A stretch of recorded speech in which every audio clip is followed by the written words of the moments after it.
আসসালামু আলাইকুম। তুসুর রান্নাঘরে আপনাদের আবারও স্বাগতম। আজকে আমরা রান্না করব চিংড়ি পালং তরকারি।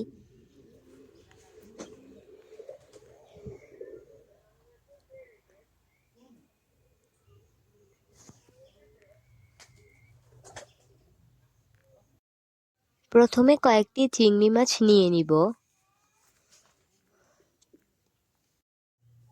এখন চিংড়ি মাছগুলো ধুয়ে কেটে পরিষ্কার করে লবণ এবং হলুদের গুঁড়ো দিয়ে ভালোভাবে মাখিয়ে নিব।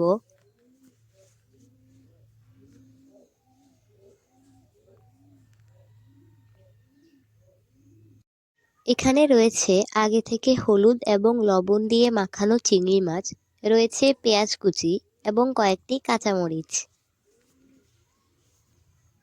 আরও রয়েছে আগে থেকে ধুয়ে কেটে রাখা পালং শাক। প্রথমে একটি কড়াইয়ে পরিমাণ মতো তেল দিয়ে দিব পেঁয়াজ কুচি, দিয়ে দিব কয়েকটি কাঁচামরিচ ফালি করা, দিয়ে দিব কয়েকটি রসুনের কোয়া।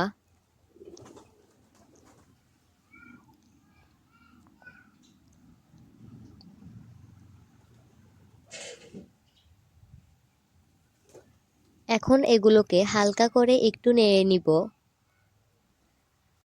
তারপর চিংড়ি মাছগুলো দিয়ে দিব।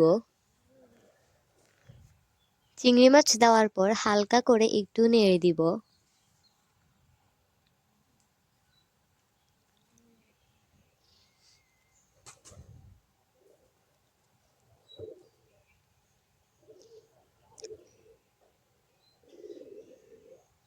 এভাবে নেড়ে চেড়ে চিংড়ি মাছগুলো ভেজে নিব।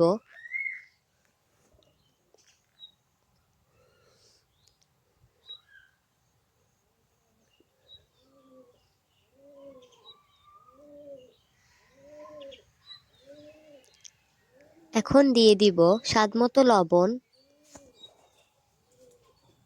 দিয়ে দিব হলুদ। এখন একটু নেড়ে নিব। তারপর আবার দিয়ে দিব স্বাদমতো শুকনো মরিচের গুঁড়ো,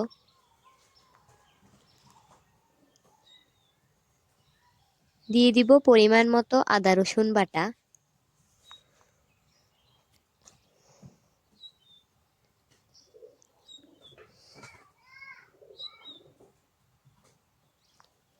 তারপর এগুলোকে ভালোভাবে নেড়ে নিব।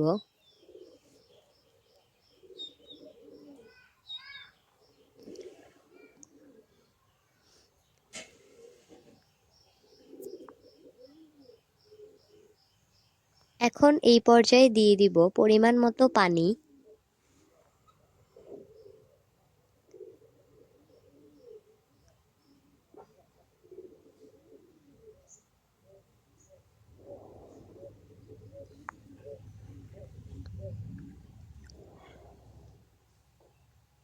পানিটা একটু ঘন হয়ে আসলে এ পর্যায়ে দিয়ে দিব পালং শাক।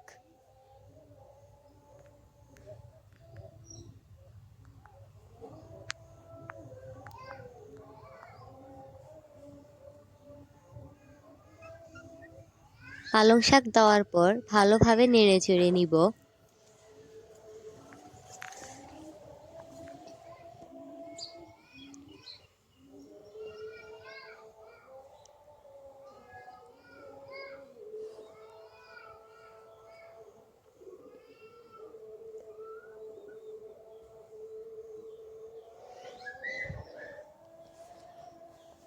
তারপর এভাবে করে রান্না করে নিব।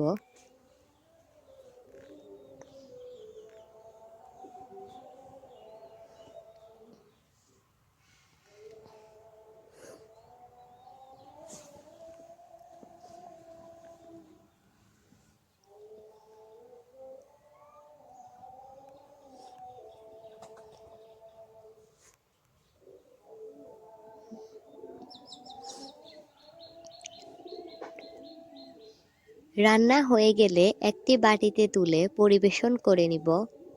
এমন আরও মজার রেসিপি পেতে আমাদের চ্যানেলটি অবশ্যই সাবস্ক্রাইব করে রাখবেন। আল্লাহ হাফেজ।